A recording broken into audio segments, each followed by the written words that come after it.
Vincent Van Dahl. And he brings it to ya. Creature features and all creatures and all creatures. And the creature gonna get you tonight. You better not turn out your bedroom light. He'll grab your head and give it such a bite. You may even die, just for the fright. You ain't nothing gonna be, baby. You ain't nothing gonna be alright. Killer creature gonna get you, baby. Don't get you tonight.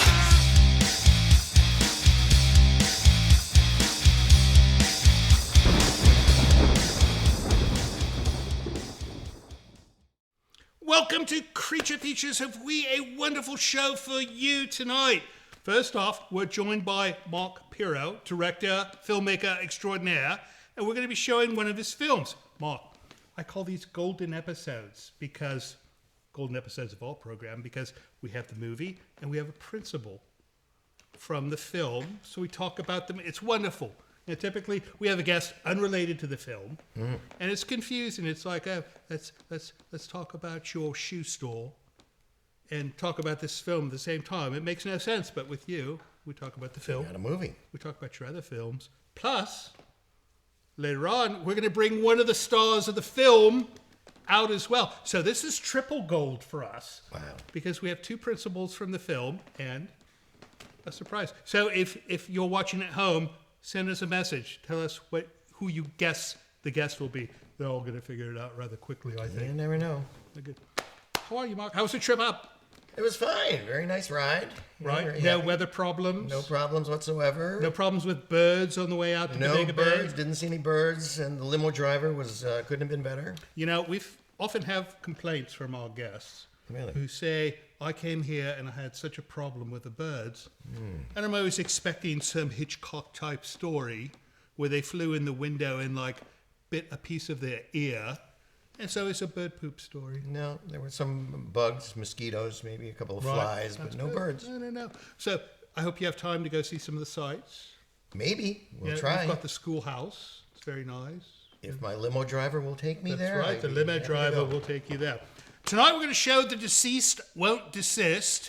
And this film was made in 2020. One. Well, actually, yeah. We started it in 2019. Oh, wow. And finished it by 2021. And was this because it was such a complicated film that it took you 2 years? No, because we had no budget. Oh, no money. So you kind of work happens. around people's schedules. Right. You know, not everybody can devote 5 days a week or 6 days a week, so we just shoot when we can. So this film is like your 50th film, right? Close. It's I've done about a dozen. A dozen films? Yeah, but I started when I was a very wee little guy. Right. You have a long storied career, and you've done quite a few since then, Since when? since this film. No. No? This is the last film I've done. This is your retirement film. This is your swan song. Possibly. You know, Right, it's right. a young man's game. Filmmaking is a young man's game if know, you I don't think have a you're budget. right. Yeah. You know, we're doing a film of our own. Are you? Yes. No, we did a whole Kickstarter thing, and we got some funding, and we're going to do a creature feature movie. And this is most opportune for me because I can take some notes. I have my notebook tonight, and you can give some pointers. I can learn some pointers from your film, and you know, I'll make our film better with your help, right? Hey, listen, you know, I got a lot of time. That's right. Good. What do you say we start the film? Let's do it. Let's start the film. We're going to watch the first segment of the film. Mark will step out for a moment while we do mail, but he'll be back after that. So let's start The Deceased Won't Desist. See you soon.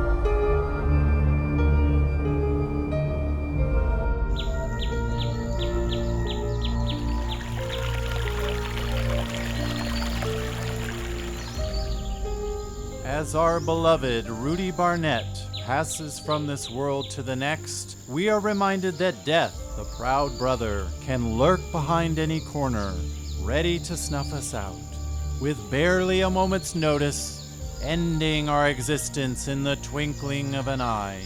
Here today, gone tomorrow, like a soiled tampon. So we commit his body to the earth, to become dust and ashes and... So we commit his body to this vault, to become, whatever happens to a body when it's sealed in a vault. I'm sorry, this is my first funeral. I'm much better at weddings. Is, anybody here planning on getting married? Amen. May his soul rest in peace and stuff.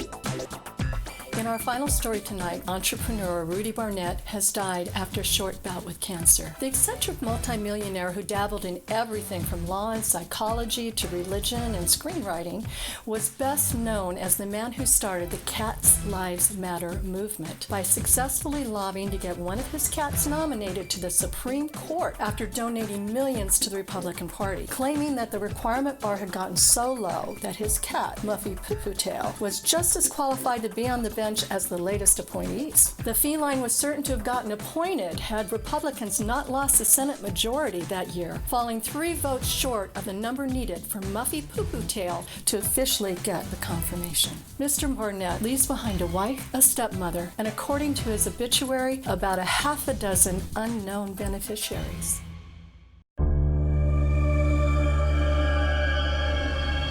So this giant potato beast starts sprouting eyes and claws and legs. It then takes Diana to a cave where it overpowers her and mates with her. It mates with her? Yeah, it mates with her.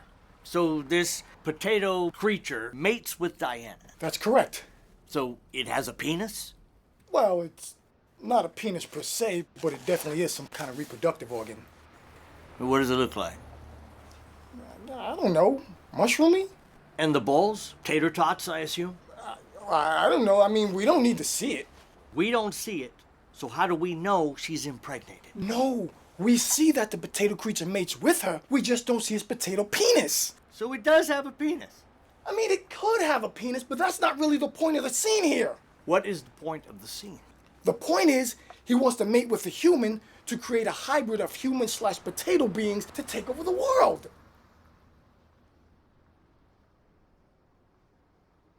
Nobody puts max tension on old. It's rude, it's disrespectful, shows a level of unprofessionalism that we will not tolerate here. Let me remind you, you can be replaced.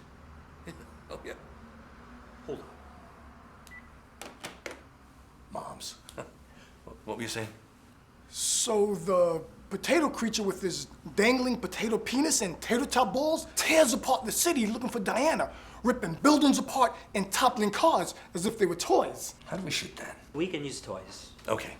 Now, since it is a potato, it has numerous eyes so it can see all around itself. So there's literally no way anyone can sneak up on it. Does it have to be a potato? Excuse me? Potato. Does the creature have to be a potato? Because in my experience, potatoes are not particularly frightening, whereas broccoli is scary. Broccoli is much scarier.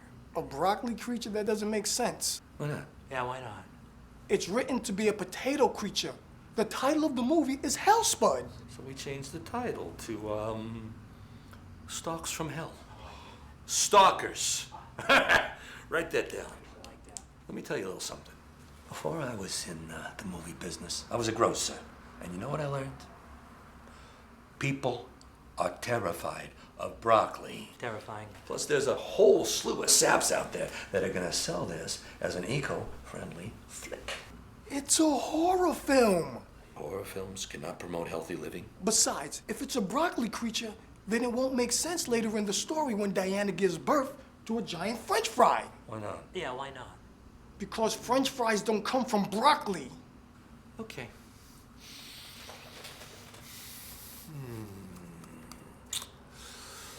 How about she gives birth to a pickle?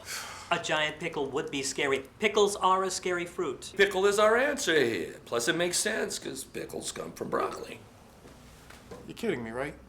Pickles don't come from broccoli. Pretty sure they do. Yeah, they do. No, they don't. No, yeah, they do. Pretty sure they do. Pickles come from cucumbers. Broccoli. Cucumbers. Broccoli! Okay, look. How about we make it a celery creature? Celery's fine, eh? Terrifying.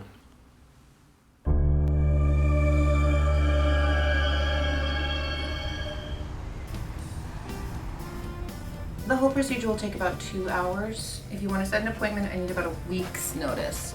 It's a pretty busy time of year for us. Abortions are really big right before Halloween. Yes, all of our doctors are board certified and will treat your procedure with dignity and respect. Hey, Cheryl, think quick. Oh, God damn it, I'm on the phone. Sorry about that. The doctor just flung a fetus at me. Hello? Hello? How many times have I told you when I'm on the phone, don't throw a fetus at me? Ash, shut up and relax. It's Friday. You shut up. No, you shut up. Why don't you try and shut me up? You know I can shut you up. Oh, I don't see you shutting, bitch.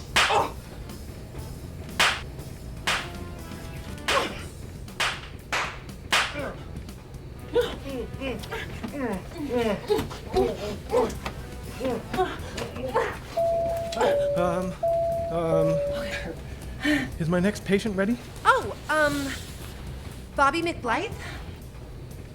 The doctor's ready for you.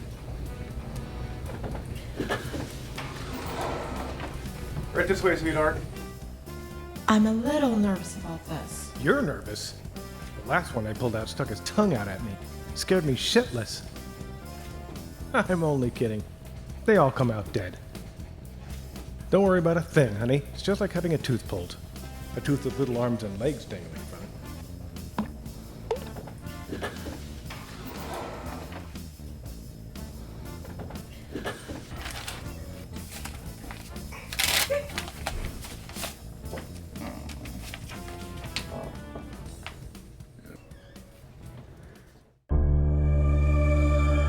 And please do what you will to stop the spread of evil and immorality that has overtaken this great nation of ours, and make the heathen see their evil and repent.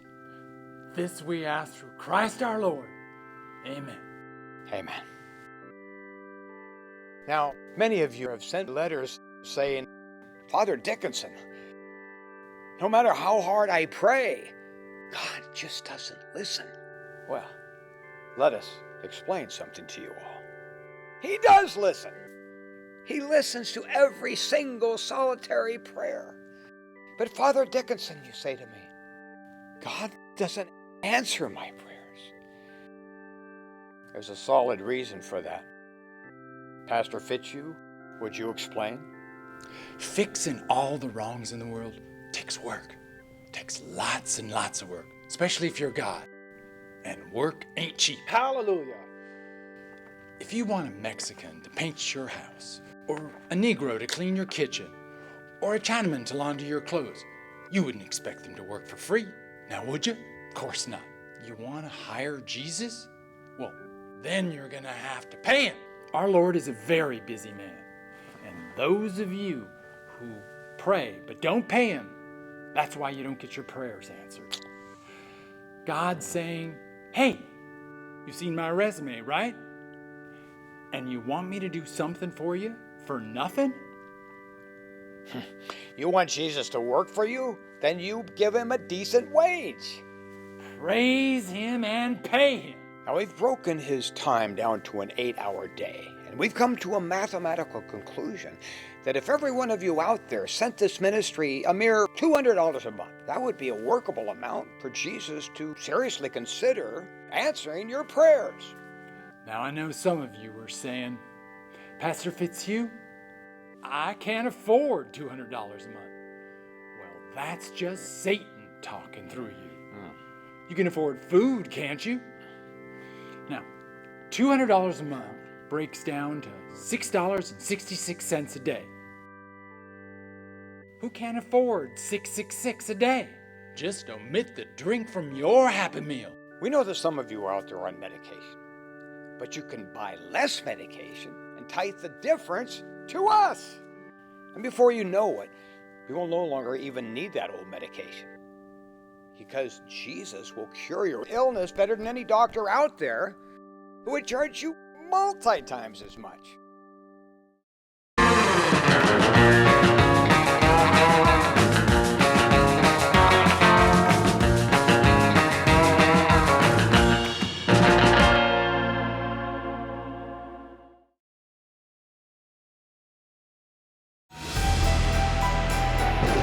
This portion of Creature Features is brought to you by CreatureFeatureStore.com, the official merchandiser of Creature Feature accessories.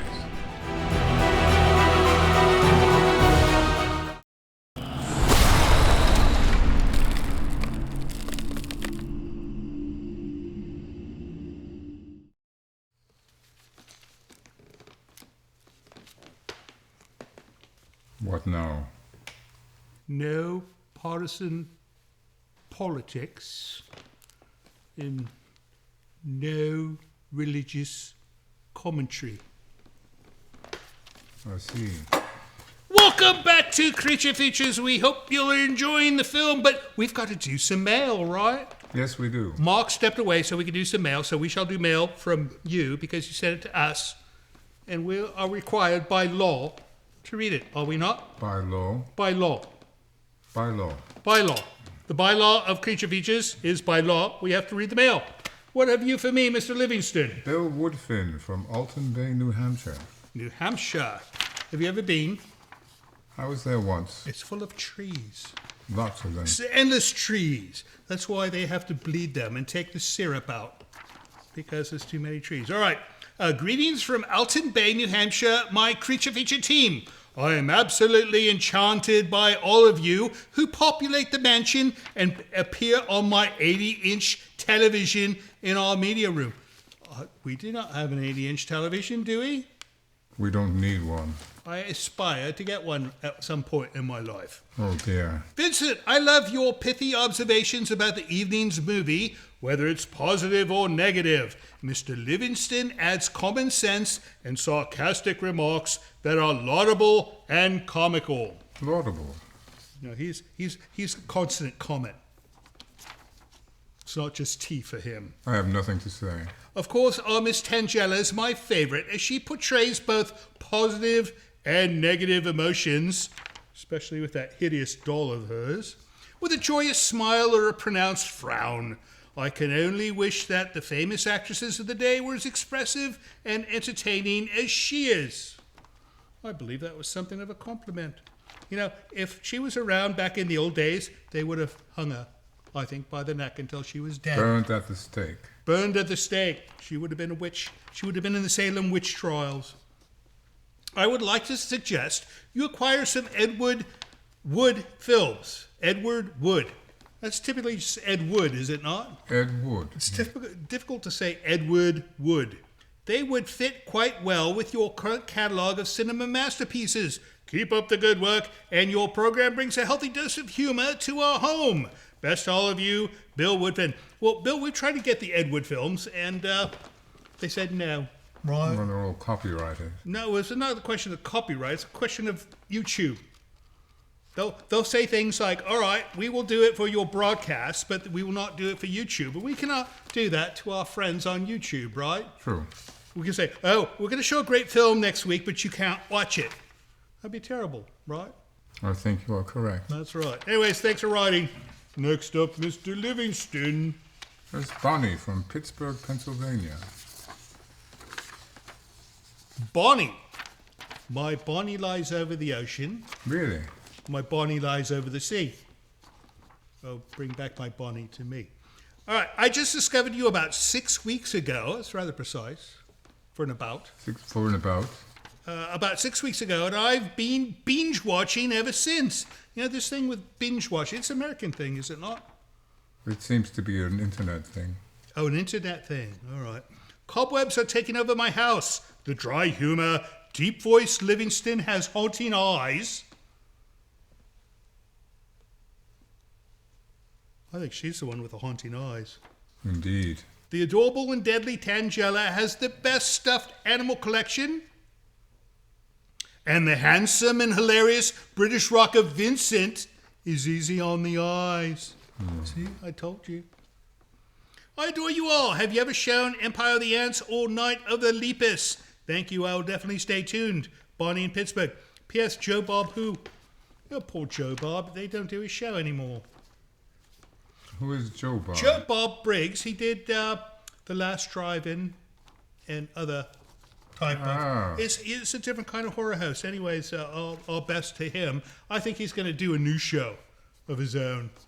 And it's going to be called Joe Bob's Own Show. That's what you should call it. Practical. Anyways, thanks for writing, Bonnie. Next up. One from Mildred Sanders in Omaha, Nebraska. Mildred. With an interesting photograph. All right.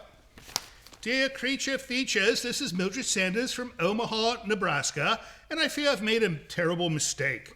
I started with one capybara. You know what a capybara is, right? It is the largest rodent on the planet. Largest rodent in the world. And named her Tangela after your show. Now, due to poor judgment and worse fencing, I have 12, all named Tangela. Do you know what happens when you yell, Tangela, stop that, and 12 of them pause mid-chaos to stare at you? You know, I know what happens when you say that to one, so yes, times it by 12. They've taken over my sunroom. One opens the refrigerator, another drags towels into the koi pond. I suspect coordination. Every weekend they sit quietly and watch your program with me.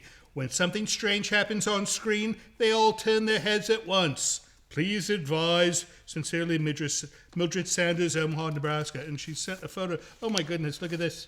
This is wonderful. We're going to put a big one up. Look at this. Does that look familiar? You know, she looks like that in the morning. I don't know what to tell you, Mildred. Maybe name one of the capybaras Livingston. Oh dear, don't. And he'll be the one in control and might put it in her place. Who knows, right? And that's it. That's it for mail. If you'd like to send us mail of your own, visit Hello Creature Features. It's a website that has information on how to send us a package in the mail or a piece of email or questions about your pet capybara. Anyways, let's get back to the movie, and when we come back, we'll be rejoined by the wonderful Mark Pirro. See you soon.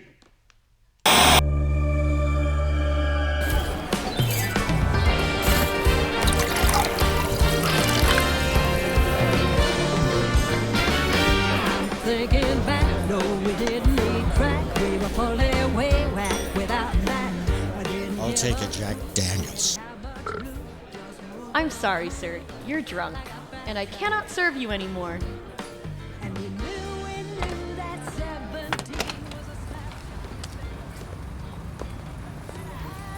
I'm so depressed. Why are you depressed? I got fired from my job. I'm sorry to hear that. What was your job? I was an entertainer at a veterans hospital. So, how did you get fired? I had the room singing, "If you're happy and you know it, clap your hands." The room was full of amputees.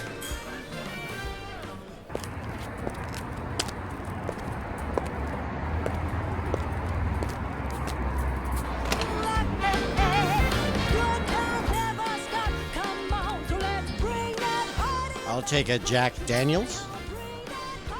I'm sorry, sir. I am not serving you. Would you please leave? God damn it!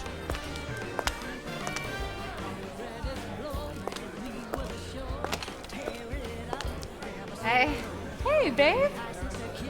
What are you doing here? I got a letter today. You came all the way here to bring me a letter? That one's pretty important. I had to show you in person. Okay, what is it? Rudy died. Rudy? Your ex-husband? Yeah. I forgot all about him. What's his death have anything to do with you? Apparently I'm one of his beneficiaries. No shit. That's great. What are you getting? I'm not sure. According to that letter, all his beneficiaries gotta show up to his cabin 2 weeks from now.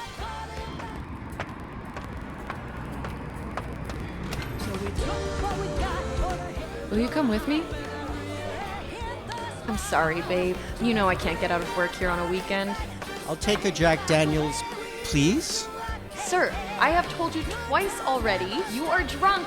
I cannot serve you. Jesus Christ! How many bars do you work at?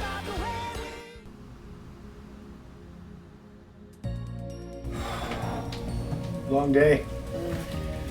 I am exhausted. I was thinking you might want to see here.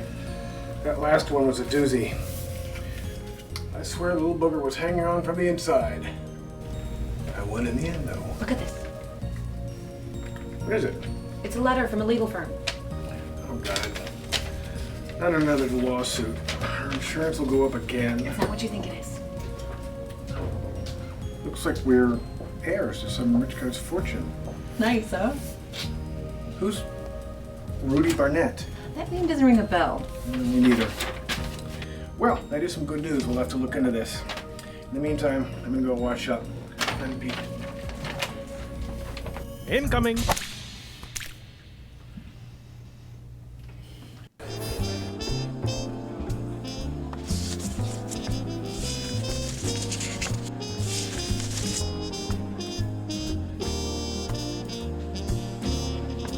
I'm sorry it took me so long in there. My hemorrhoids are flaring up again, and I'm a bit constipated. So it was a lengthy struggle. No problem. I was just going over some of my mail. I mean, it came out like a squishy walnut through a curly straw. Delightful. Now, where were we? Okay, so when the giant celery creature attacks the town, everyone thinks it's doing it randomly. But the audience knows it's just looking for its pickle baby. But pickles don't come from celery. I know, it's poetic license. Uh-huh, so we have a big celery creature looking for its little baby pickle creature. Right! Any nudity in this film? Nudity? No. What about when the celery mates with Diana and her twin sisters? There's got to be nudity there. I don't know. I guess there could be, but it's really not all that important. Not important? My dear boy, you are so naive. There should always be sex at some point in a movie. Mr. Spector... Call me Jeff. Jeff, there is so much going on in this film that I really don't know how we could justify it. Look, kid, I've been in this business a long time, and I'm here to tell you there's always justification for anything. What's the justification for that? What? What I just did. What's the justification for that? You threw a quarter on the ground. I don't know. Right. No apparent justification, and yet I did it. Now, it could be for no reason. Or it could be a setup for a payoff later on in the story. That's where clever writing comes in. You justify why that quarter is on the ground, and you can then call yourself a writer. You see, all good writing has a setup and a payoff. For this film, the sex is the payoff. I just don't know how we could justify sex in a film where the people are fleeing for their lives from a giant mutant stalk of celery. Research shows that throwing gratuitous moment of sex into a weak movie, you save a lame script and revive an audience by perking them up. Would either of you like more coffee? More coffee? Oh, thanks. I'm good too. Oh, look, a quarter.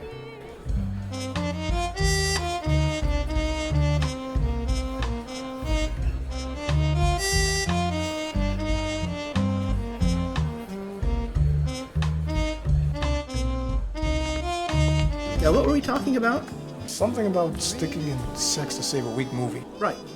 Anyway, I'm not too sure about this whole celery thing. Hey, do you think we can make it a potato? Show our Lord respect, pay the man what he's entitled to. That's how you'll get your prayers answered. Let us pray. Jesus, Jesus, save me, Jesus, save charge again, Jesus, you are us to you, be done, you X, Jesus. And we're clear. I almost lost it when you went into a Happy Meal thing.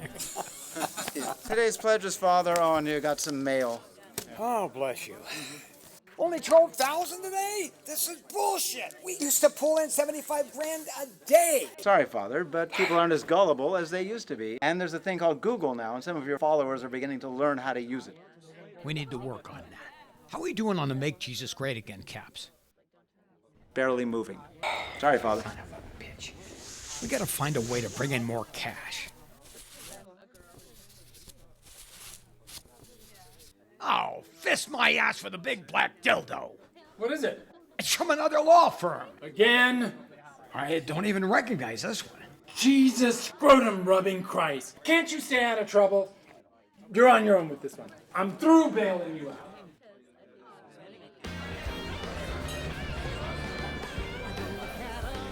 Hey, you blind?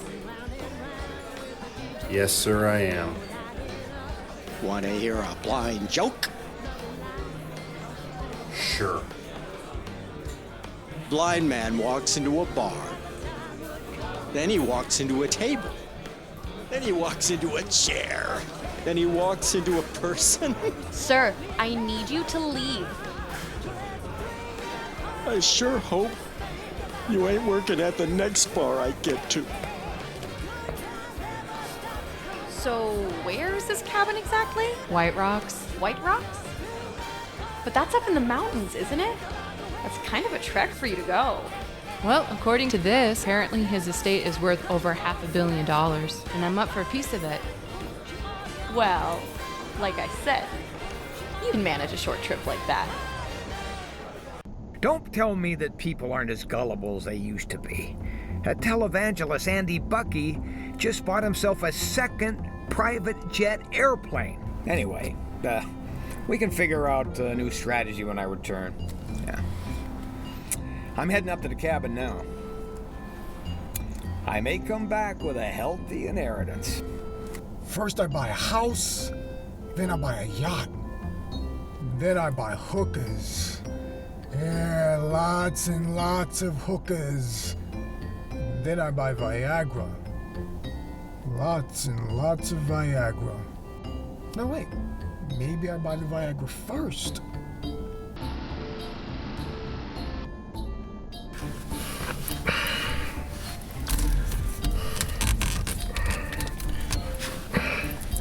Hold the wheel, will you? You have to do that when we're driving? You know my eyes always get dry. This higher altitude is only making it worse. Don't blame the altitude. Your eyes get dry in the shower. Thanks. How much longer till we get there? GPS says 125 miles. I don't know. I just feel it's so strange. Why? Rudy hated me after the divorce, and now he wants to include me in his estate? It doesn't make sense. Nothing Rudy ever did made sense. Honey, don't look a gift bastard in the mouth. If he's had a change of heart and wants to leave you something, then I say smile and accept it. I know, just seems odd. Well, you know, sometimes as men get older, they get more reflective. Their gut swells, their boobs grow, their balls droop, and they sort of mellow out. You sure can paint a poetic image. Hey, that's it! A monster that ingests radioactive Viagra. He grows and grows and can't stop walking erect.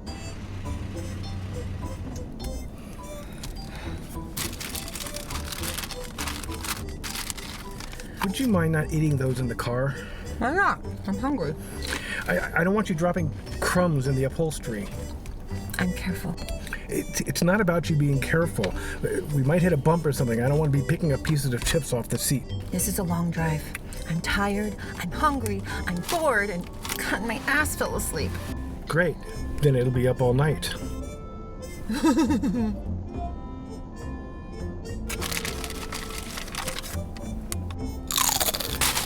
Hey! You said I was hungry. I need to put something in my mouth. I prefer the chips. They last longer. And they taste better. Are you finished? One more.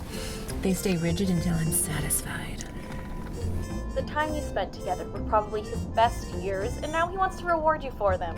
Do you know how many other people are a part of this? I have no idea. I bet they're probably not obsessing as much as you are. Fuck you. I'm not putting any of that money into the ministry. That's my money. I have no idea who he is. Maybe he was a follower of the show. But that still doesn't mean that the ministry is entitled to any of it. The letter was addressed to me, Father Dickinson, which I may remind you is a separate corporation from the Dickinson Healing Ministry, Dickinson Daycare, and Dickinson Used Cars. Why don't you shut up? Why don't you shut up? Why don't you shut me up? Oh, I can shut you up. Well, start shutting. Oh, you want me to shut you up? Oh, I'm begging for you to shut me up. Oh, yeah?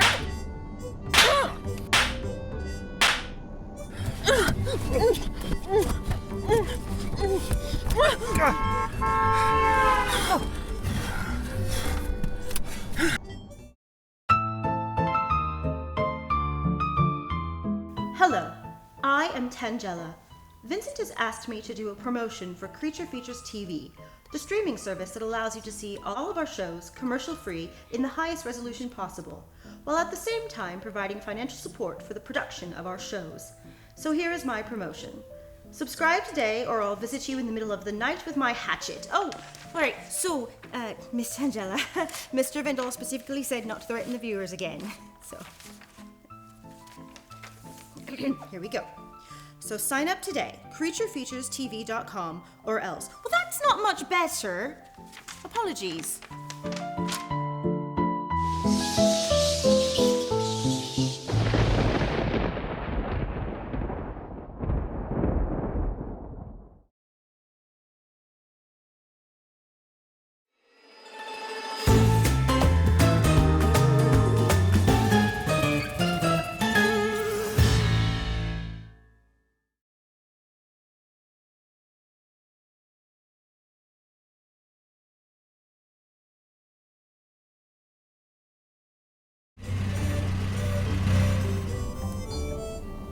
Attack of the Stiff One. The creature from the Hard Lagoon. Nightmare on Bonus Street. Oh, this is good. I gotta remember this. Hey Siri, make a note for me. Getting information on ovaries. The female ovaries, sometimes referred to as ladyballs. No. I want you to make a note. Getting information on mating with goats. For centuries, goats have made good sex partners for Christians living in the South. Take something down! Getting information on the movie Grey Lady Down. Forget it! Anything else? How much further to White Rocks? Getting information on white cocks. The male reproductive organ comes in all colors. The yellow ones are traditionally the tiniest. Jesus! Getting information on cheeses. There's Swiss, provolone, ricotta, cheddar, jack, feta, Munster, blue.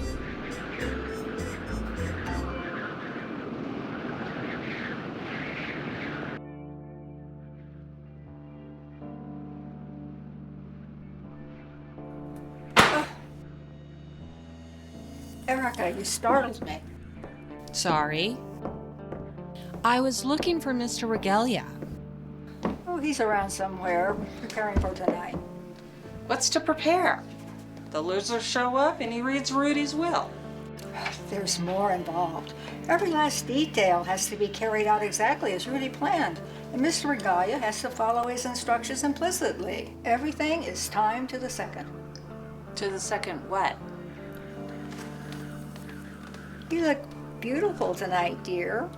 Are you performing in a drag show later? Funny. You're a regular Betty White. Don't you think you're a little, well, overdressed for the occasion? Whatever do you mean? Well, this is not exactly a red carpet premiere. This is the way I dress. I don't have to change who I am to please a bunch of money-grubbing losers who have no right to be here. They are all equal heirs to my son's estate, and they have every right to be here. Let's show some respect. Respect? Who are these people? Except for that black filmmaker that once ripped him off, I never heard of any of them. I was his wife. I should get the estate, period. You were his wife for only a month. I said period.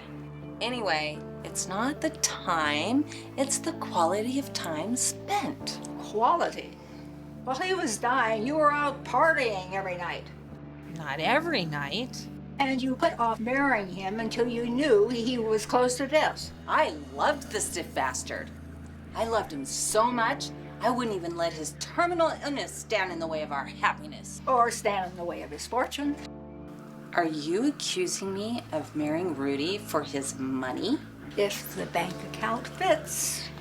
Why don't you just mind your own business? This is my business. He was my son. He was your adopted son. So what? He was my sister's child. We're still related by blood. Well, he was my husband. Blood is thicker than water. So is diarrhea. I think one of our guests has arrived. Good evening. Did we miss anything? You're actually the first to arrive. And you are? Tony and Cheryl Whitney. Wow, this place is really off the beaten track, isn't it? Must have driven 100 miles since we saw the last sign of life. Yes, the master did enjoy his seclusion. Is this where he lived? Oh, gracious, no. He owned several properties. He liked this place the best for its privacy. It's definitely got that. So everything he owned is now, like, being given away? I believe that is the plan. May I present Mr. and Mrs. Whitney? Ah, come in, please. I'm Reggie Regalia. I am Mr. Barnett's attorney. Hello. What's up? Thank you, Kensington. Very good, sir. Your butler's name is Kensington? Kensington. Something amuses you, sir. No. Well, I mean, yeah, I mean, like, it's just such a cliche. Cliche, sir. You know, a butler named Kensington. It's just so on the nose. If it bothers you, sir, you may refer to me by my first name. What's that? Jeeves. Wow, what a cool place. You could shoot some wicked pornos here. Christ, Tony, don't let everyone know what an asshole you are right away. Let them discover it gradually, like I did. So, you're the lawyer, so you know how much we're all getting then, Jesus, right? Tony, a little discretion.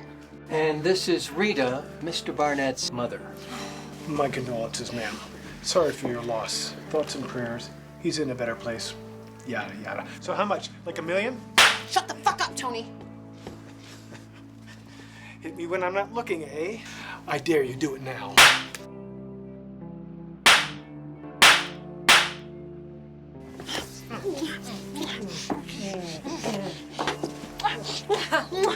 Is there some problem here? No problem, just a little domestic squabble. I am Erica Barnett. I was Mr. Barnett's wife. And you are? Tony Whitney. This is my bottom half. Cheryl. Hi there. We're here. Indeed you are. Did you all come together? Oh, I bet these folks looked at the driveway. Well, welcome all. Come in. I hope you all had a pleasant drive. We will start the proceedings in about half an hour. Would you all like to adjourn to the reading room until then? Reading room? You know, a place where people go to do something you haven't done since middle school. You mean be in love? Shove it. Oh, I'll shove it all right, and I know where you want me to shove it. No one's stopping you.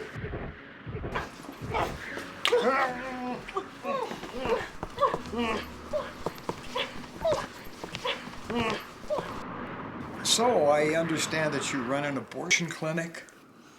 Best abortion clinic in the state. I'd like to say we flush more tissue down the drain than the men's rooms at El Torito. Hey, wait a minute. Don't you advertise on late night TV? Oh no, I'm pregnant. No, I can't afford a kid. What are we gonna do? What do you do when you find a pot pie in your cooker that you didn't order off the menu? You have 3 options. You can keep it, but kiss your leisure life goodbye.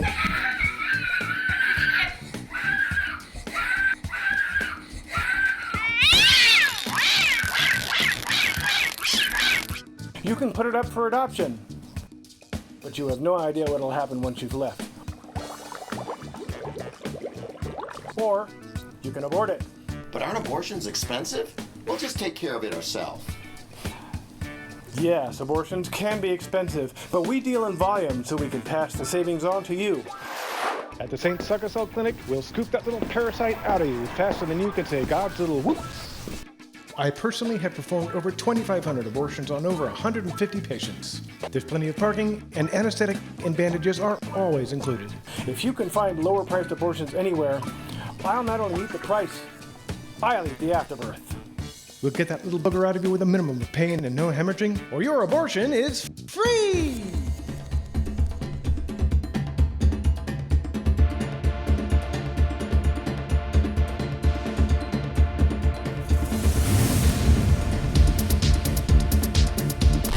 Charming. It's all about public relations. Yeah, and you only had to make good on that eat the afterbirth promise one time. It was that Mexican couple, wasn't it, honey? Yeah, well, I've since amended my guarantee. The rival clinic has to be licensed. You actually ate afterbirth? It's not all that bad, really. Add a little peanut sauce. Tastes a bit like Kung Pao chicken. Tad saltier, though.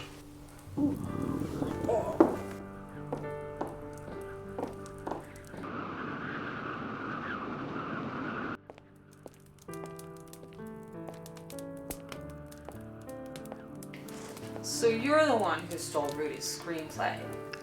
I never stole a screenplay. I wrote that script on my own. That's not the way Rudy spoke about it. What was your name again? Nat Boyle. That's right, Nat. Like the little bug that buzzes around one's face at a campfire. Look, I didn't steal your husband's script or whatever he said to you. But you made a movie based on it, didn't you? Something about giant turd monster that gets fused with an apple tree. What was that movie called? Crapple. And look, he was sitting on a similar idea for years. He was never gonna get it produced, so I developed mine into a movie. By stealing his idea. Now, I may have borrowed the concept, but my script was wholly original. Anyway, if Rudy was so angry at me, why was I invited here tonight? If I had a say in the matter, you wouldn't be included here. Well, I guess it's fortunate that you don't have any say in this matter. She doesn't have any say in this matter, right? Nobody does. Nice. God, I love this place. High beams, 2 fireplaces, plenty of space. I'd love to use this in one of my movies. So you're a filmmaker, eh? Yes, ma'am. Might I have seen one of your films? It's possible. Do you get the Flickadoodle channel? I don't think so. That's channel 398. Right now, that's where most of my films are playing. So what have you done? See, we have Attack of the Toe Cheese Monster, I Spit in Your Mouth Parts 1 and 2, The Butt That Dripped Blood, A Jewish Vampire in Pakistan, Escape from Scrotum Mountain. Excuse me. I don't recognize any of those. What's your name again? Nat Boyle. Boyle. You know, like the red bump you get on your ass. But what if the couple is really in love? This is holy matrimony, which has nothing to do with love. Marriage is between a man and a woman. No exceptions. I'm an exception. My partner and I have been together for 8 years. We've outlasted most of our straight friends' marriages. That doesn't justify it. God made man with an outie and a woman with an innie, and he doesn't make mistakes. Ever heard of Kanye West? I go by the word of the Bible, and that book does not condone any of your perverse stuff. You're talking about the book that has the talking donkeys, talking snakes, incest, notes on how to beat your slave. That book, right? Yeah. Makes perfect sense. This is God's word. It has nothing to do with making sense. So it's all about the whims of your imaginary friend in the sky? Don't get condescending with me, young lady. I have a personal relationship with Jesus, one that you just would not understand. You have a personal relationship with this man? That sounds kind of gay to me. Look, the vast majority of people on this planet believe Jesus is Lord, okay? So, the vast majority of people think Daniel Craig is handsome. You know what? Why don't you just go... Folks, if you'll join Mr. Regalio over here, we'll be getting started momentarily.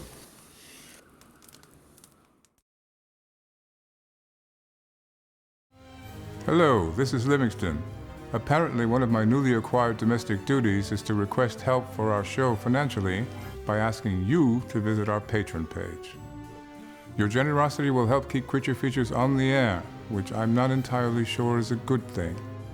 However, with only a few dollars a month from you, your kindness will allow us to continue creating new programming each week, which apparently some of you curiously enjoy. And should you have the desire to give even more, you might even receive a gift from Miss Tangella. I think not. Please visit the website below to learn more. Thank you.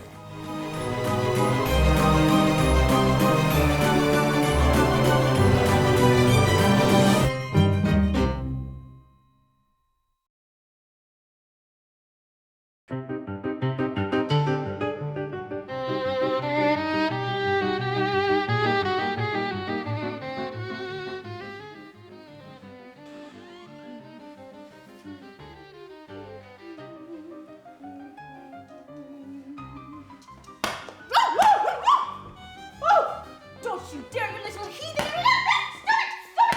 Wait, what? Stop!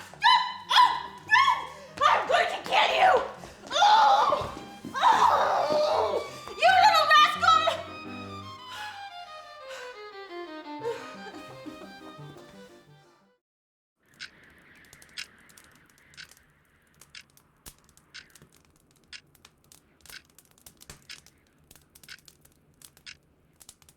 Can we just start, Mr. Regalia? 2 minutes more, my dear. Well, what's 2 minutes? We're all sitting here. We're ready. Let's get going. I'm sorry, Mrs. Barnett, but your husband was very strict on timing, and I'm compelled to carry out his wishes to the second. To the second what? It was funnier when I said it. My son was always meticulous with details. But your son is dead now, isn't he? I don't think details matter all that much to him anymore. Can we just fucking start? There's no need for the foul language, you gold-digging cunt. Hey. We're starting at 9. Just be patient. Leave him alone. Why do you always have to make a big thing out of everything? Why don't you go somewhere and break a hip? Now we can start. Oh, by all means. It's so much better now that we waited. Very good then. First of all, I'd like to thank you all for coming. As many of you may know, Mr. Barnett had done so much in his life. As a screenwriter, which is where I believe you met him. Before that, he studied as a psychotherapist. And before that, he was a highly respected attorney, which is where I originally met him. There wasn't much in this world that Mr. Barnett hadn't done. Can we just skip the overture? Mr. Barnett was a very intelligent man. He was a very kind man. A moral man. Bullshit! Sorry. Phlegm and throat. Are you done? Got most of it, but not the star player.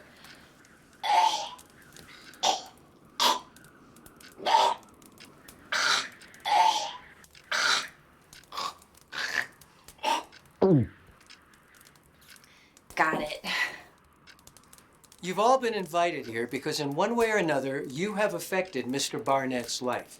And he plans to give every one of you exactly what he believes you deserve. I don't mean to be rude, but can you speed this up? There's a game on tonight. And I do mean to be rude. Tony, shut up. You shut up. You shut up. You want to shut me up? Oh, I'll shut you up. Yo, you think you got what it takes to shut me up? Oh, I got more than what it takes to shut you up. Well, no one's stopping you.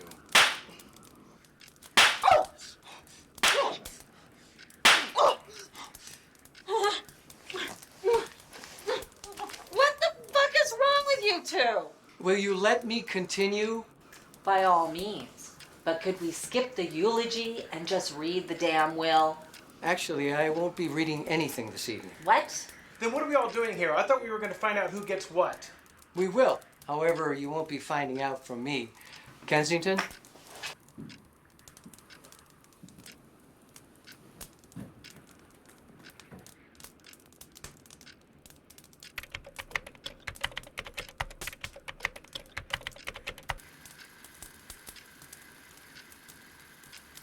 Will there be anything else? No, Kensington. Have a nice weekend. Thank you, sir. Very well. Kensington. Ladies, gentlemen, Mr. Whitney, have a good evening.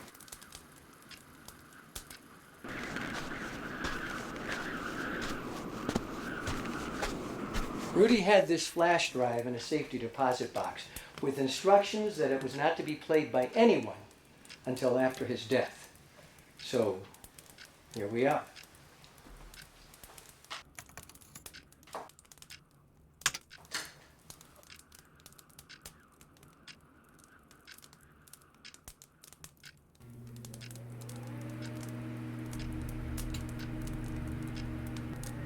My dearly beloved, I want to thank you all for coming. Although I wonder if any of you would have come to this if you didn't stand to inherit my money. I thought he was supposed to be smart. I'm sure some of you haven't the foggiest idea why I would be a benefactor to you. Some of you may not even remember meeting me.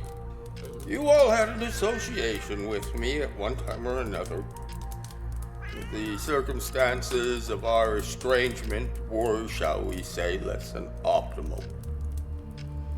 Then there are others who, by the very nature of our relationship, feel that they're just entitled to all of my estate. Yes, I'm looking at you, Erica. First, I wish to address my dear stepmother, Rita. When my real mother, your sister, died with my father in that terrible house fire, you took me in and cared for me as if I were your natural child. You went from my aunt to my mother and raised me as your own. For that, I will always be grateful. Now, let me speak to my lovely lush of a wife, Erica. Here it comes. I do hope you can put the booze down long enough to listen to what I have to say to you. In all the time we dated, you kept refusing to marry me.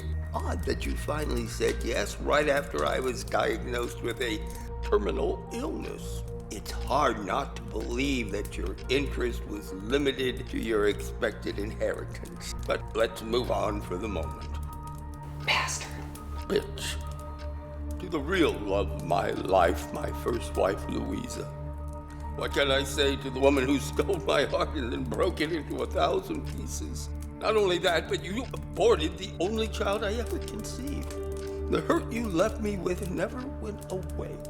You are still with your lady friend, the one and only Lucy Lickenbush. You two have been together for quite some time, so I guess she was certainly a better man than I. And speaking of abortions, we have Dr. Tony Whitney and his wife and assistant, Cheryl. The two who performed the abortion on my Louisa without my consent. I thought you looked familiar. Conceiving was a difficult thing for me, and the one and only time I managed to get a woman pregnant, you brought that to an end. Hey, he can't hold that against me. That's what I do for a living. And you came to me of your own free will. Is that animal house of a clinic still thriving? Managed to weasel out of all the malpractice lawsuits? There weren't that many. Father Dickinson. Still fleecing the religious gullible believers with your televised ministry? Of course, before you moved on to television, your sins were a little more focused. Wouldn't you say? My God, I know you. You could get a person to go along with just about anything. Let's put a pin in that for now. Then there's Nat, my young filmmaking colleague. You can't trust anybody in the film profession, or in any other profession for that matter. Today, my estate is worth over $700 million, and I am going to bequeath it all to just one of you. Maybe? Just one? Which one? And what does he mean by maybe? Now, which one is the question you're all asking yourself? No, I'm also asking, what do you mean by maybe? The answer to that question depends on you. To be perfectly honest, none of you deserve any of my estate. You've all done something that has deeply disappointed me. But everyone deserves a second chance, so you will all have a shot at redeeming yourself. How's that sound? That sounds good to me. I like that sound. Stop talking back to the movie screen. You're not in an Englewood multiplex. I will be revisiting you with periodical videos just like this one over the course of the evening. If Mr. Regalia started this video on time, it should be precisely 9:06. So, until I return, please enjoy the accommodations of my beautiful cabin. Hopefully you'll find everything to suit your needs. Until our next communication. That's it? Mr. Regalia, Rudy Barnett is dead, isn't he? Rita, Erica, and I watched them put him in the Barnett family crypt. So that means he already made the decision as to who would be his only heir, hadn't he? You know as much as I do. So if everything's predetermined, what's the whole point of this? My instructions were to start the video at exactly 9 p.m. this very night, which I did. Maybe it was rude of me to end my video so abruptly. Let me give you a few details of what's in store. I've programmed pre-recorded messages to appear in a sequential order and triggered my information to be typed in by you. It will trigger a video response. For example, if I were to ask Louisa what you told me the first time I asked you if you were gay, remember what you said? I don't know. I would then ask her to type in the word she told me. Then she would have exactly 30 seconds to type in the correct answer. If the correct answer is not typed in within the time given, that will trigger a final video message from me saying goodbye. At that point, it's all over. My money goes to my favorite charity, Kitties Without Concerns. And you can all go home empty-handed. By the way, this isn't just a demo. That's a legitimate question. For fuck's sake, type something in! I don't remember what I said. We were at an Italian restaurant. I asked you if you were gay, and you said... No, I said no. Well, type that in! That's correct. You said no. Actually, your precise words were, no way, I'm no fucking carpet muncher. But I'll give you a leeway on that. It was a long time ago. Now you see how easy this works. Till we meet again. Well, I can't stay here. I got places to be, abortions to perform. You don't perform an abortion like you're in a fucking opera, Tony. Shut up. You shut up. You want me to shut up? Yeah, I want you to shut up. You think you can shut me up? Oh, for fuck's sake, would you two get therapy? So what are we supposed to do? Just sit around and wait for the next video? I guess. Look, I've done all that I was hired to do. I'm sure whatever Rudy's plans were, he'll make them clear to you eventually. So, this is where I leave you. You're just gonna leave us? My job here is done. Good luck, everyone. It's been a pleasure serving you. This sucks. You can say that again. If anybody needs me, I'll be out back masturbating. He's kidding, right?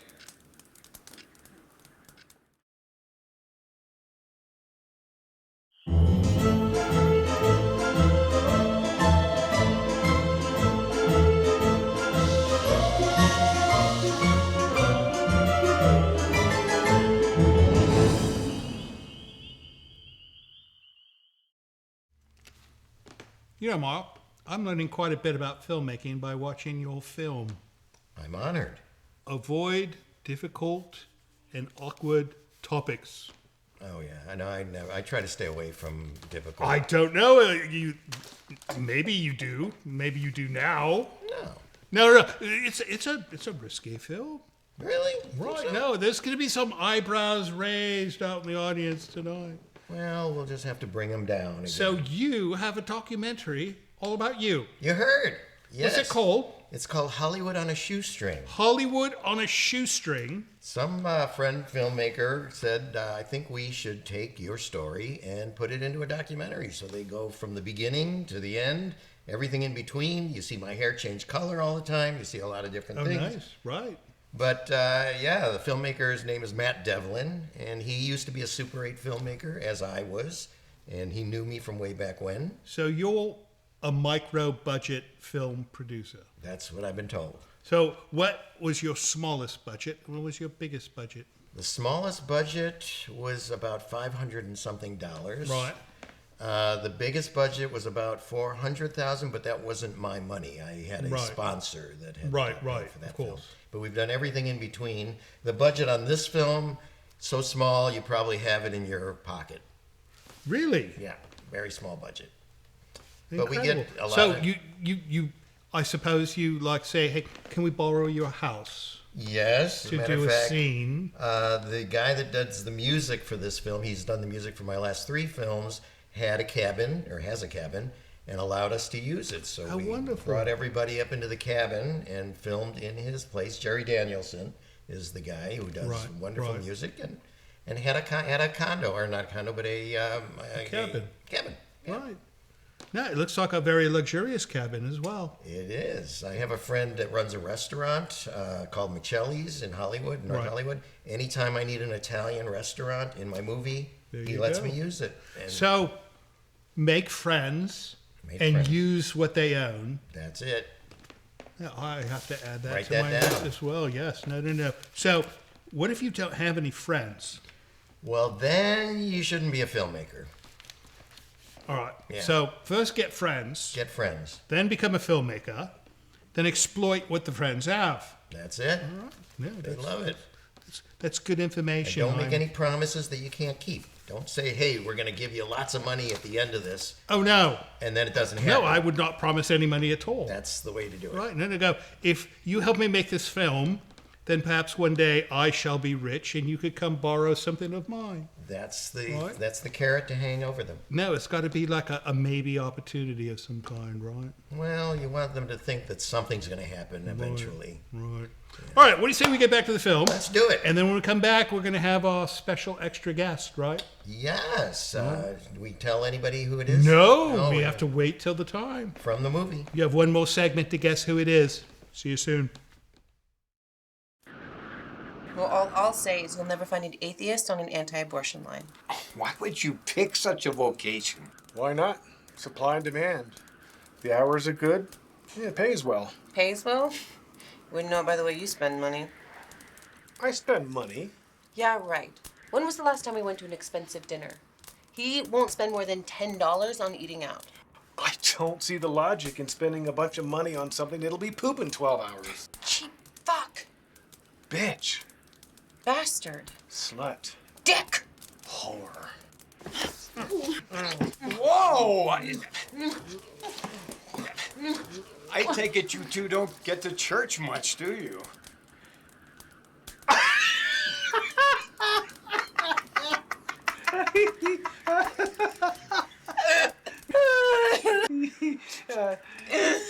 I get the impression that you don't know God, and that makes me a little uncomfortable. Don't know God? She calls out to God practically every night, don't you, Cheryl? Oh, yeah. Do you want to shout out to God tonight? You want me to shout out to God? I think God wants to hear from you tonight. Really? Does he want to come into my heart? Among other places. All the way inside me. Maybe even lulu your face. No, stop! Would you please stop? Stop what? I'll pray for you. Good luck.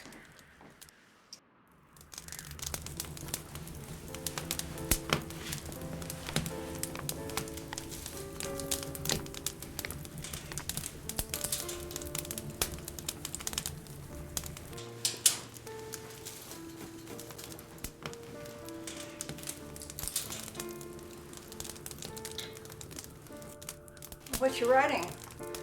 Just some movie ideas. I always try coming up with high concept ideas for new films. Like what? Well, you know, since Black Panther was such a big hit with audiences, I think the time is right for more black-themed movies. I mean, They made black versions of The Honeymooners, Wizard of Oz, Wild Wild West. They're even considering a black James Bond. I'm just trying to stay with the curve. One of my ideas is a remake of Damn Yankees with an all-black cast. I was thinking of calling it The Motherfucking Yankees. I also had an idea about making a movie about a black Terminator. You got a title for that one? Terminator. His catchphrase will be, I'll be black. I have some original ideas too. I'm working on a story about a black couple stuck in the Twin Towers on 9/11 called, What the fuck that plane doing in here? It's still in the early stages. I also have an idea about a guy who invents a car that can travel back in time. Wasn't that done already? Well, yeah, but in my movie, he only travels back to get cheap gas. And then he had me type in an answer before the screen went blank. We're just waiting around to the next video. For how long? I don't know. I tell you, Luce, I'm seriously considering just chucking this whole idea and heading back. Don't be silly. You drove up all that way. You have to stick it out. I mean, come on. For a shot at $500 million? Yeah, I guess you're right. So, did you really tell him you'd never be a carpet muncher? You really said that? Hey, it was a long time ago. It was before I even knew I was gay. Hell, it was even before I knew I liked anchovies.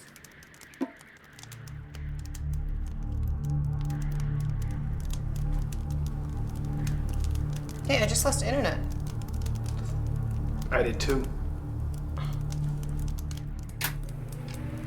Hello, gang. You're all ready for another question? Well, ready or not, here we go. This one is for my lovely lush of a wife, Erica. Erica, my dear, I want you to listen very carefully. When my stepmother was in the hospital after that car accident a couple of years ago, she laid in a coma. Remember when you thought it would be a good idea to pull the plug on her because of the medical expenses? My question to you is, what was the name of the doctor who managed to talk you out of it? Dr. Wellington. His name was Wellington. Very good! Dr. Wellington it is. I know that you even tried to bribe him with money and then with sex if he would just let my mother die. Even then, you were so concerned about my finances, weren't you? It was costing $1,500 a day. And it didn't look like you were gonna pull through. I was only thinking of Rudy. I've got to give these things up. They're gonna kill me. Jesus Christ, this man is dead and he's still causing me grief. Okay, now we've gotten past the warm-up rounds. Let me tell you what's really going on here. I actually despise each and every one of you. Some just a little, some more than you can imagine, and, well, I guess I'm not one to easily forgive and forget.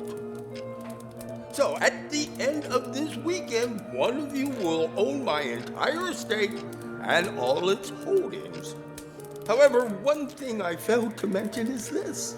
The rest of you will be dead. Your cars have all been disabled and your communication to the outside world has been cut off. All cell phone signals are being jammed and you have no internet access. In other words, this is the last place you will ever be.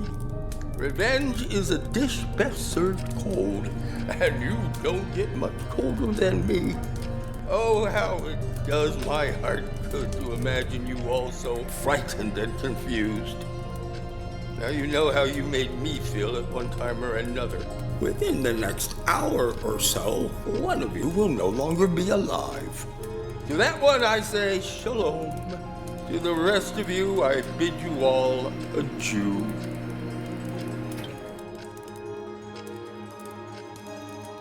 He's gotta be joking, right? Rudy's a good boy. He'd never hurt anyone. He's just playing around. Of course he's just playing around. The old shit could never just let anything lie. Even his corpse. He's always known how to fuck with people's heads, and he's still doing it. Anybody feel like praying? Yeah, that's productive. What does he mean, bid you a Jew? Does he mean me? Does he think I'm Jewish? All right, everyone, don't stray too far from this room. You may call us back at any time.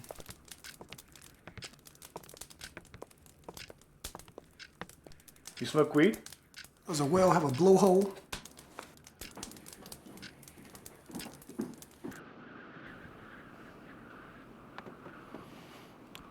Would you suck a dick if it would end all hunger? I don't think so. What if nobody knew about it? No, What if after you sucked the dick, it ended all hunger and you got superpowers? not interested. What if it ended all hunger, you got superpowers, and you were given $1 million? Probably not. What if in addition to all that, it ended all disease and you could become immortal? Maybe I would. Fag. Rudy's back on screen. Are you ready for another round of Truth or Death? This one I offer to my old business partner, Nat. Nat, you always denied that you stole my screenplay idea. But now is the time for the absolute truth. Do you honestly, and I do mean honestly, believe that the movie was really your very own idea? A simple yes or no will suffice.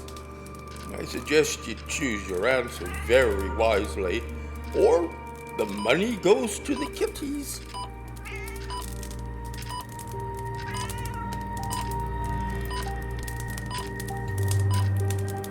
It was my idea. And I'm only gonna put what he thinks is correct. He's too shrewd for that. Type the truth. The truth is, the script was my idea, but he's convinced that I stole it from him. So I'm typing no. We have to think like he thinks. Look at that. For one time in your life, you actually gave an honest answer. I wouldn't be surprised if you justified it to all by saying that it's what you think I expected you to say in front of everyone. Regardless, you have allowed everyone to graduate to the next video. You can all take a break, and I will return soon. And to one of you, goodbye. I won't be seeing you again. Well, I had to type what he thought was the truth. I mean, he always thought I stole that idea from him. If I would have typed yes, that might have ended his communications. You're welcome. What did he mean by I won't be seeing you again? Nothing. He's dead. He won't be seeing any of us. Okay, who wants to take the first watch? Maybe I should. I mean, I was his mother. What makes you so trustworthy? I beg your pardon. How do we know that this isn't some plan that you both hatched up before he died? We leave you in front of the computer. That sort of puts you in control. Fine. Let Mr. Whitney be the one. And what makes him the most trustworthy one? Well, somebody has to stay up here. I'll do it. I'm a man of God. What makes you so trustworthy? I'm just saying that if you can't trust me, who can you trust? Someone who doesn't spend time on his knees talking to the ceiling? You know what? Fuck you! That's Corinthians, right? Look, someone has to stay here at the computer. I don't care who it is. Let me do it then. I can go days without sleep. Can we all be okay with that? Fine. Just don't fall asleep. And make sure the moment he comes back on, you shout out for us, okay? Of course. Okay. I guess it's decided. Father Dickinson will take the first watch. Remember, just don't fall asleep. No problemo.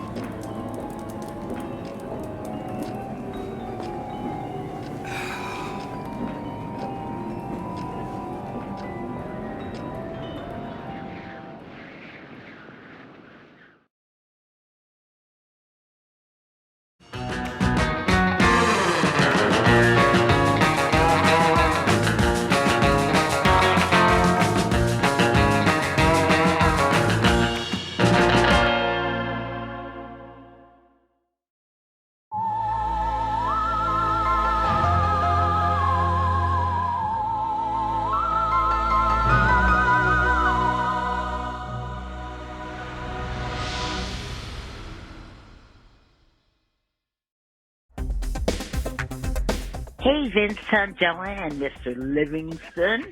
This is Jim and Donna from Vancouver, British Columbia. We watch your show every day. Keep on rocking. We love you. Thanks for the entertainment. Bye.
Yes, Jesus, I've been good. Thank you for allowing me through the pearly gates. What? You want me to do what to you? Really? Is that what it takes to get into heaven? Okay, Lord. Anything for you.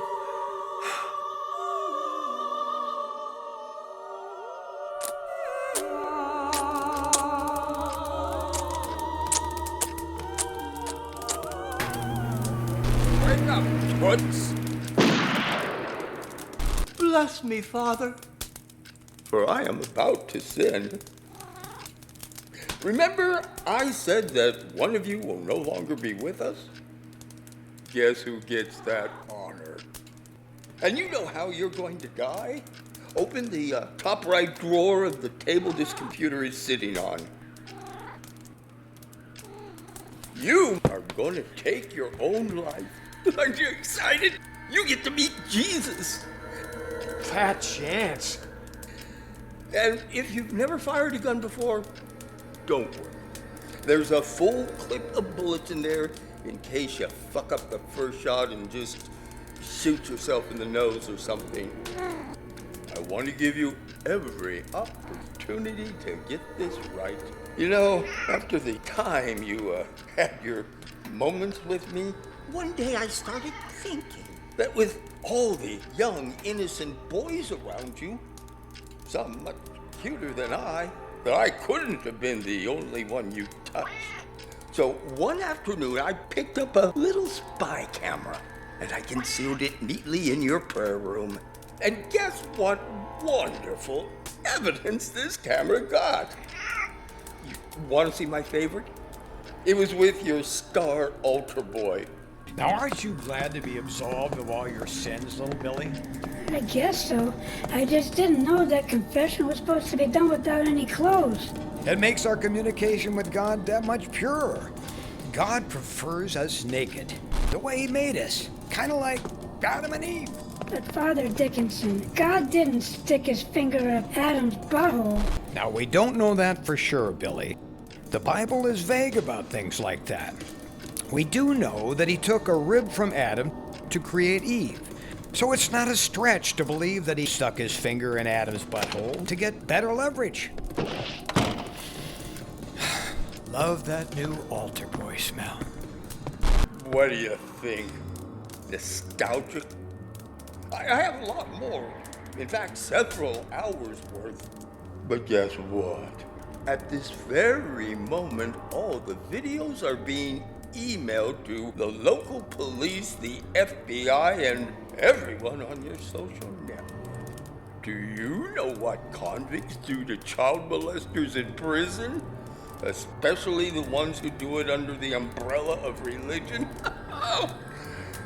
I suggest stocking up on lube.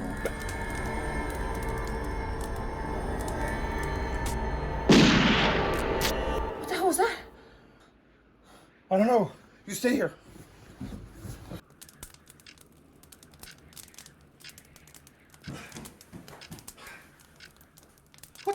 luck. Why would he do that? He couldn't have done that himself. I think somebody set this up. I'd say that should be time enough for all of you to have heard the shot and return to this room.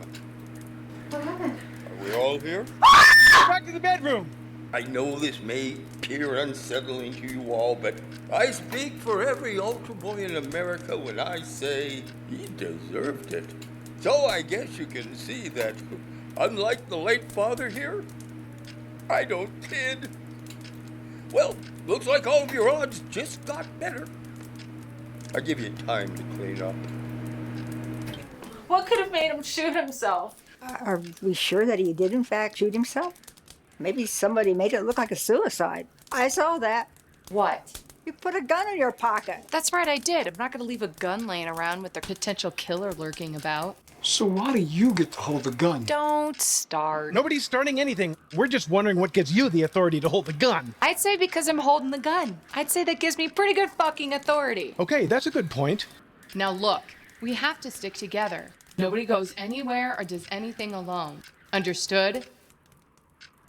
I gotta take a pee. You think that's safe? You go with him. What? I gotta go and hold his dick? No way! Nobody said anything about holding anything. What the fuck is wrong with you? Just go in the room with him. Wait a minute. I can't pee with someone else in the room with me. Oh, Jesus Christ. It has to be completely empty for me to use the bathroom. I have a slight curvature to my wiener, which I'm slightly self-conscious about. Makes a little whistling noise when I pee. No kidding. Mine too. I won't use a public restroom if there's somebody in there. It's very embarrassing. The pee whistle, I mean. Tell me about it. I went to take a pee the other night. All the neighborhood dogs started howling. That's nothing. One day, I stopped at a gas station restroom next to a construction site. When I started peeing, they all broke for lunch. Would you two shut the fuck up? I need solitude to do my tinkling. Okay, fine. Go on.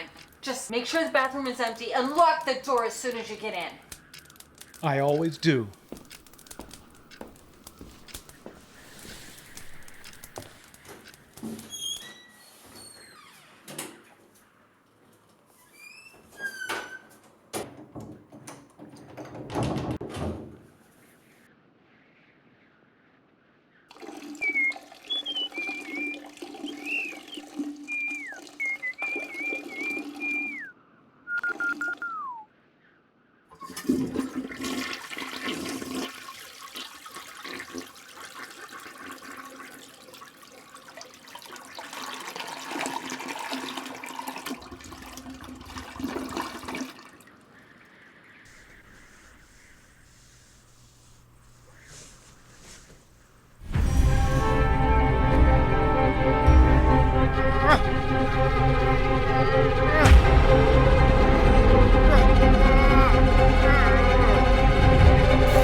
Tony? You okay in there?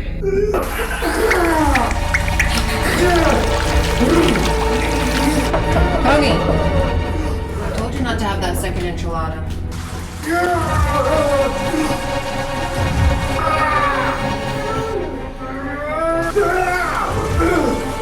What's he doing? I suspect a big dookie. Tony, everything okay in there?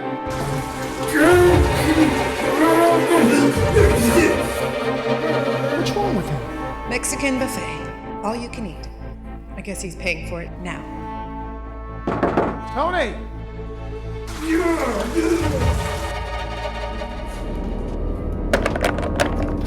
Something's not right. I'm going in.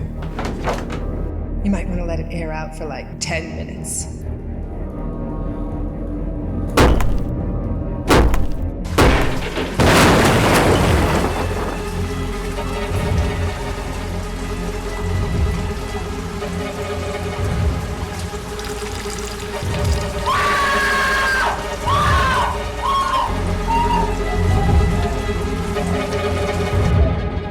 everyone. I'm back.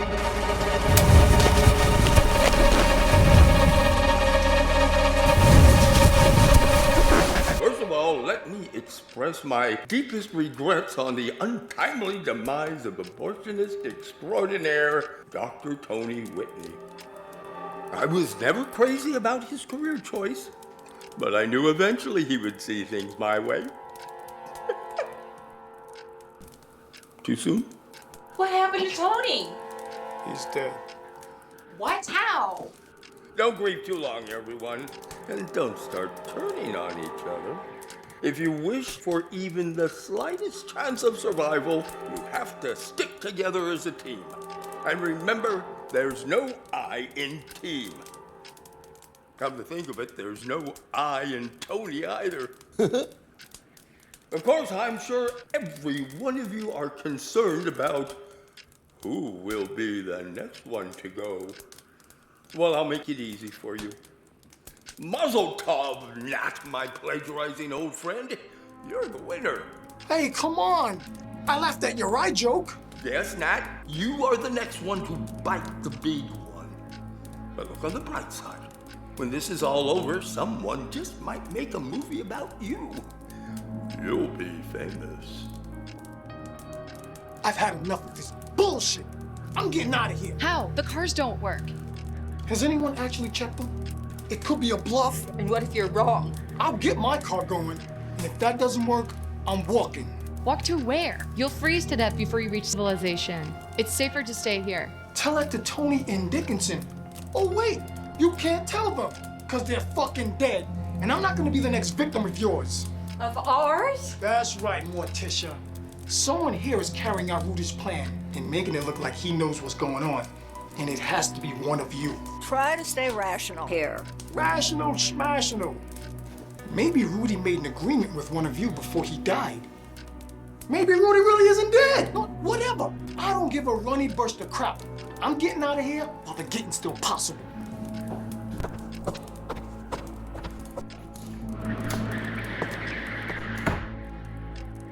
Are you absolutely sure your son is dead? Yes. Positively sure? My son is deceased, okay? So we're just supposed to take your word for it? You knew Rudy better than anyone. When he designed his agenda, he must have discussed it with you. You're ganging up on me? If one of you is behind this, it's obviously the one who stands to benefit the most. Why are you all staring at me? Rudy was more pissed off at me than anyone. Who else would be more devoted to Rudy than his sweet, innocent mother? Or maybe the person who stands to gain everything? If we're all dead, you also stand to gain everything. This isn't getting us anywhere. If the rest of us are going to survive, we have to learn to trust each other.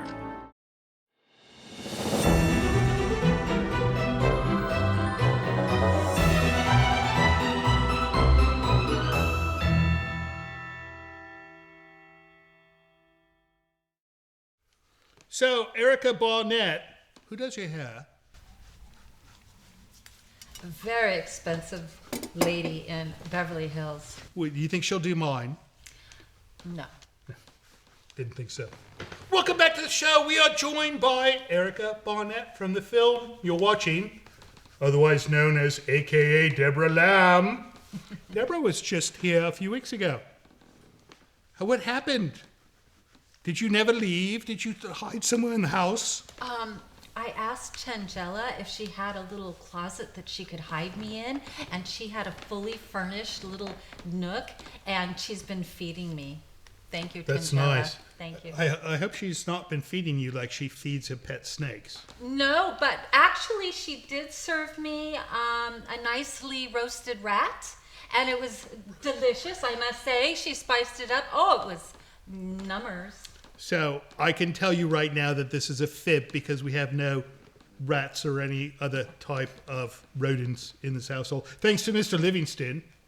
He has a hammer. He chases them out with a hammer. Welcome back, Debra. Thanks. So you've worked with Mark a number of times on his films. Twice. Twice. Twice. That's a number. Yes, it is a number. It's a number greater than one. And you said the difference in years was 35 years.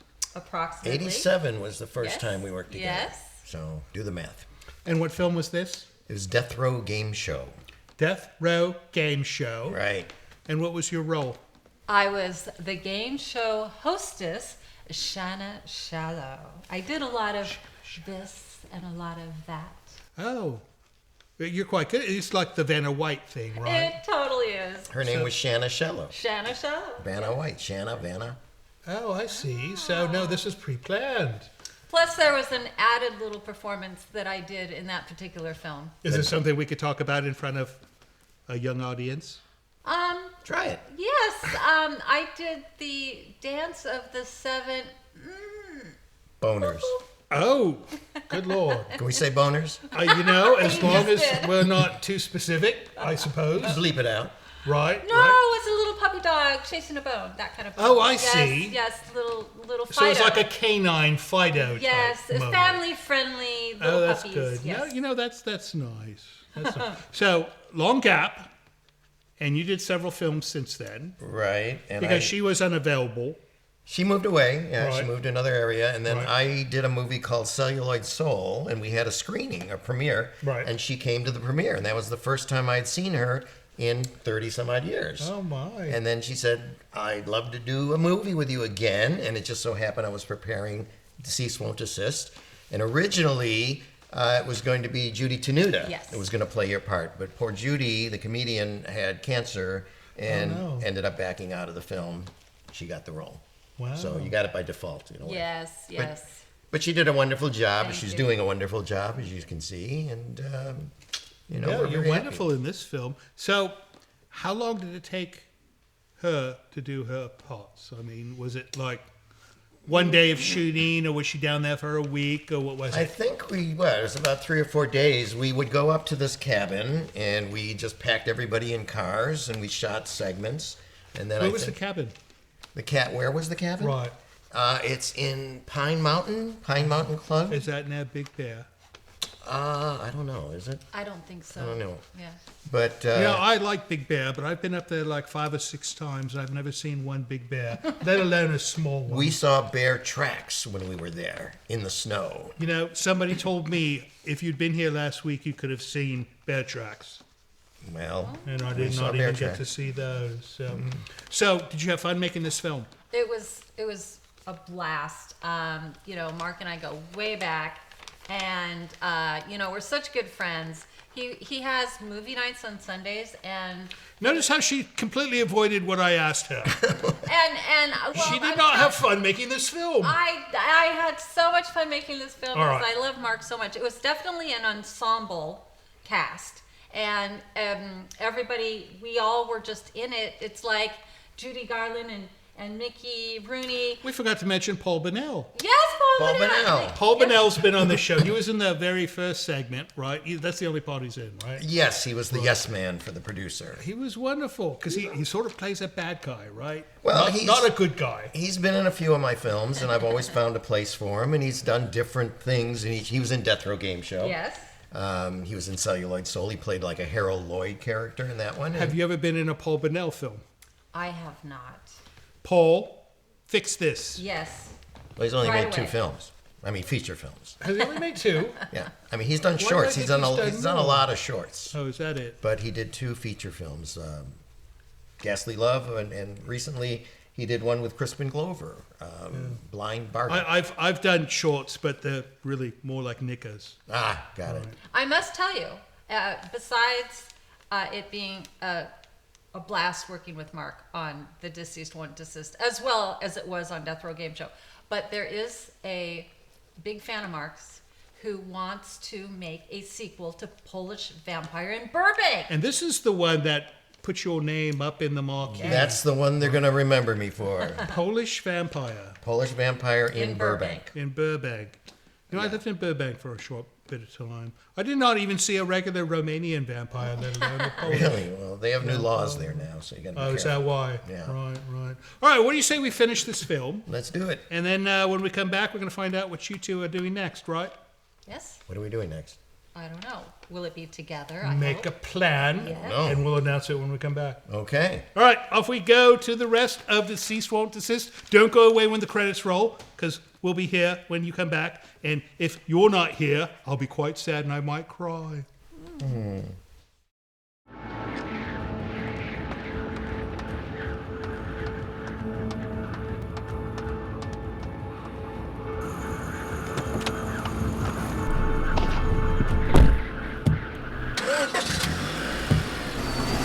There's nothing wrong with the car. Knew he was bluffing. I got it fixed. So long, losers.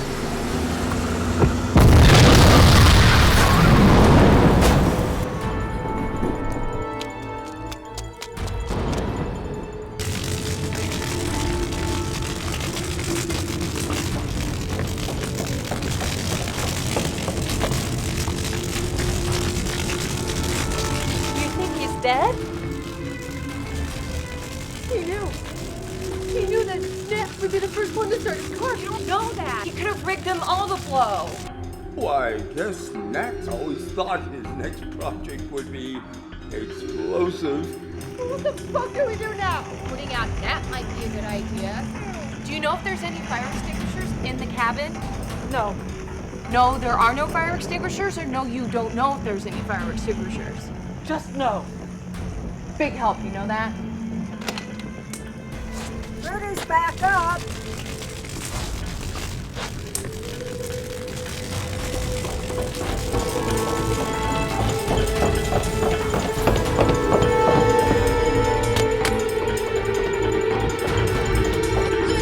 Rita's gone! Good Lord. Rita, where are you? This is how you look after my mother? Wasn't very smart. Not very smart at all. I know it's been a long night, and I'm sure you'd like this mystery to come to a conclusion. Well, I need 2 more of you gone. Once that happens, there will only be one left to tell the tale. Exciting, huh? See you later. Or not. Rudy has to still be alive. I wouldn't be surprised if that fuck bubble faked his own death just to put us through all this. Just a minute. Has anybody seen Kensington? Who? The butler. Did anybody actually see him leave? Of course! It's always the butler that does it! But what about Regalia? And We all know how shady lawyers are. And did you notice how quickly he ducked out after Rudy's first video? And did anyone actually see him get into a car after he left? It's got to be either one of them. Maybe it's both of them. Who else would serve him better than his trusted, devoted servant and his lifelong lawyer? I say we just get out of this place right now. Okay? If we stay here, we're just shitting ducks.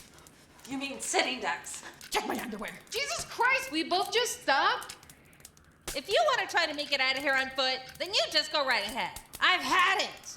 We can check the cars for bombs. Do you know what to look for and where? Besides, we don't know if he's stuck. Anti-tampering switches on the cars. We've seen how clever he is. Was. Now, I recommend that we just stay here until morning, and then we all leave together in the daylight. I hate to admit it, but it's probably the best plan. Now we're just gonna sit here and look out for each other until morning. Does anyone have to pee? I just did.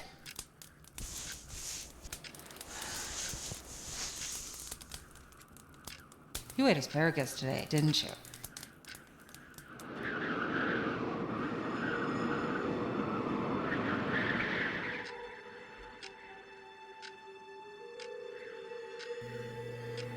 Wake up, bitches.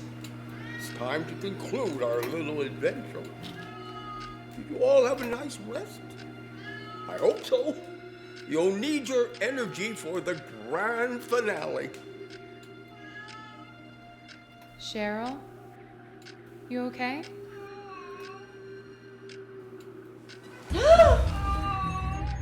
Oh, you'll have to excuse Cheryl.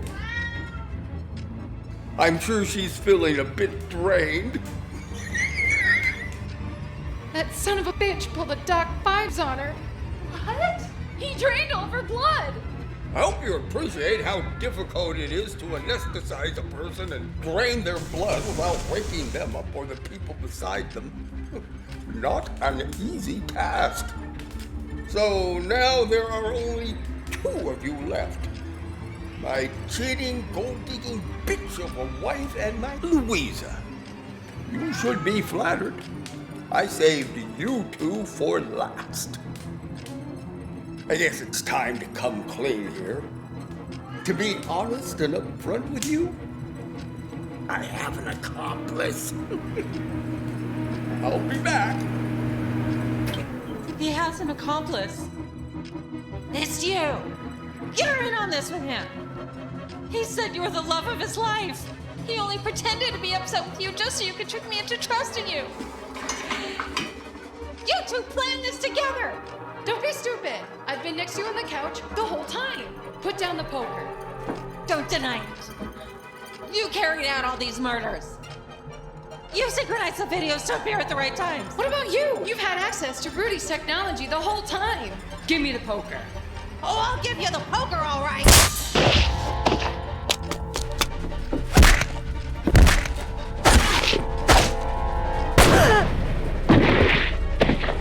Right about now, I bet you 2 are suspecting each other.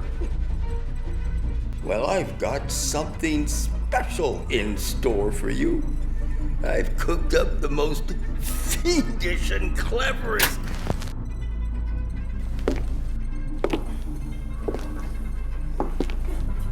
You?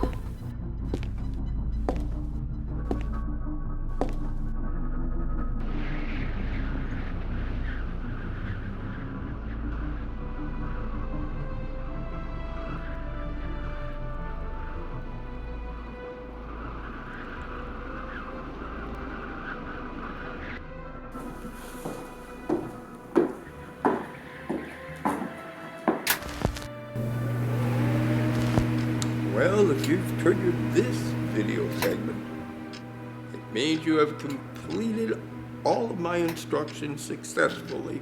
I have to sincerely thank you, Mother, for seeing my dying wishes of getting revenge were followed through accurately.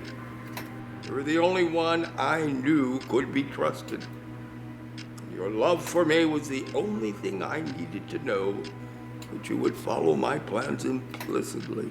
I didn't even have to play the last videos for Erica and Louisa. They both killed each other themselves. Sure saved me the trouble. I knew that money meant nothing to you and that you would carry out my ingenious plan without question. Now the only thing left for you to do is to give my estate's money to the kitty charity I wanted. As we both know that my properties and all that's in them are plenty enough to sustain you for the rest of your life. You don't need any of my money for survival. So, as we agreed before my death, you are to donate all of it to Kitties Without Concerns, the charity that will make sure that all cats are taken care of for decades to come. Sorry, my dear Rudy, but this is where my allegiance to you ends. No one else could have done it so successfully. But now, if you think for one moment I'm going to give all that money to a fucking cat charity, I raised you to be smarter than that. I'm taking a world cruise. After all I've done for you, I think I deserve it. So, here's what you have to do now, dear mother. In the back of the cabin, just by the rear window, you will find entrance to a secret basement. You will then find stairs going down to a deep hidden room.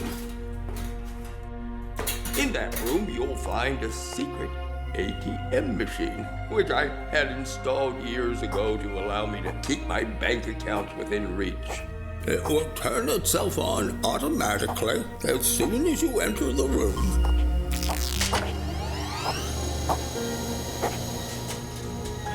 You're to log in with the password Justice. Once logged in, it will prompt you to create a wire transfer. Simply click on Kitties Without Concerns, and my money will automatically be transferred. My plans will be satisfied and you will have fulfilled my dying wishes. Thank you once again, dear mother, for always doing the right thing. Yeah.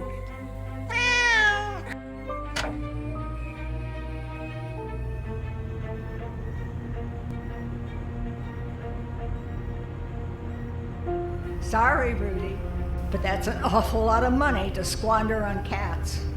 I'm sure you understand.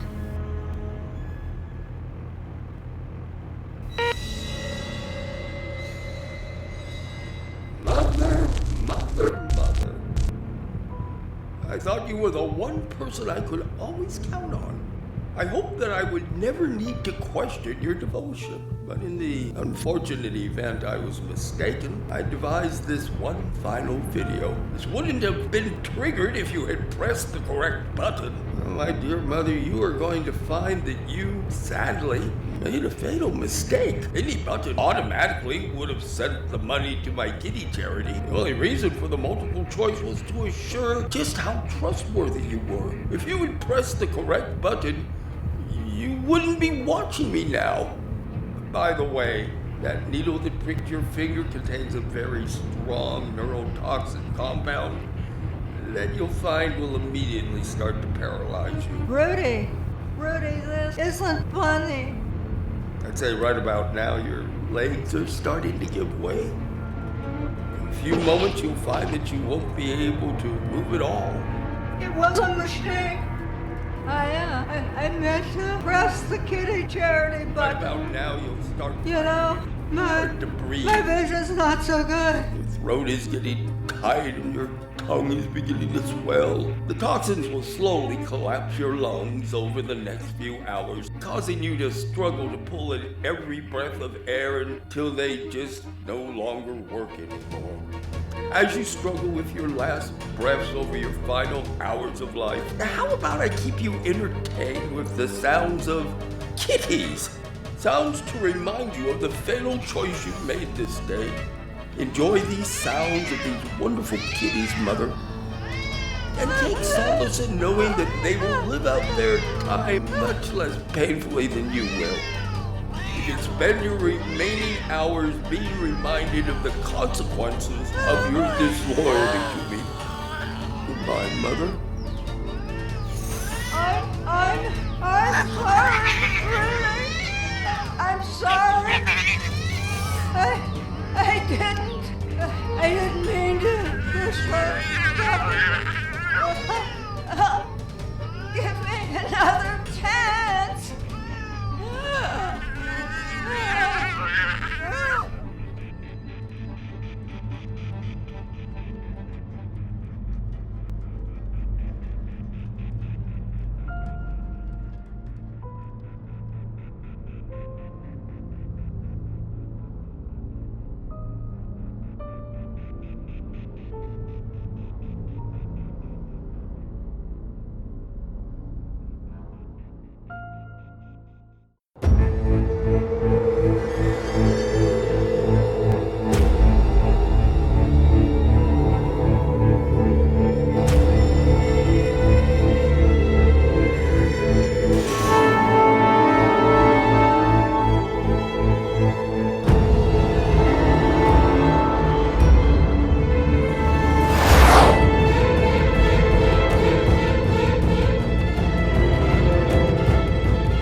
So remember, always push the button that sends the money to the kitty cats, right?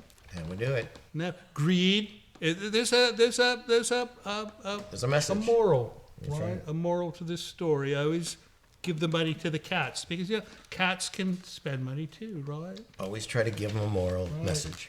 Well, I'm not sure what to say about this film, but sometime back we had a guest, Derek Zemrak, who sat in that very chair, and he presented a film called Bikini Planet that he made.